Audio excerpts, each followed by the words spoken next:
Ang pakay ko, sana piliin ni Inday Sara, pag tumakbo siyang Pangulo, si Bongbong bilang Vice President. Kasi galing si Bongbong sa talo sa 2016. Piliin bilang president. Bilang Vice. Okay. Para mag-tandem sila. Kasi tatakbo nga na presidente si Sara, akala ko, at sana, akala ng lahat. Kasi lakas-lakas ni Sara, parang 27% siya.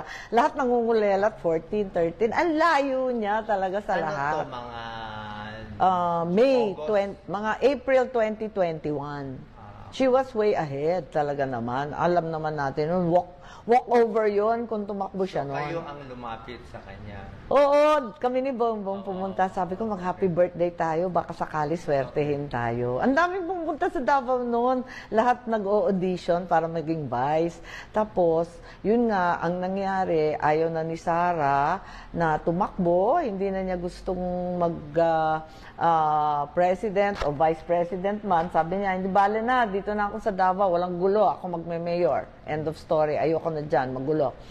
And, noong nangyari yun, sinabi ko sa kanya, huwag ka naman ganyan. Lahat umasa sa'yo. Huwag kang paasa. Huwag kang ganyan. Mag-vice president ka kaya. Ayun, sabi niya, tumakbo na kayo. Ganyan, kayo na tumakbo dyan. Tapos nag-file si Bongbong. Sabi ko, kakahiya naman to. Wala naman siyang kasama. Samahan mo na lang. Ayun. Tapos after a while, na-convince din. At pumayag siya na mag-vice. Ayun. Kaya nga nalulungkot ako ngayon dahil may hidwaan na at yun, nag-resign nga sa kabinete. Itong hidwaan, is this ilang percent pa misunderstanding lang? O baka hindi nagko-communicate? Maraming bulong-bulong? Diba, alam mo naman, diba? Alam mo naman maraming manggagatong. Mga ambisyoso, mga interesado, naiinggit.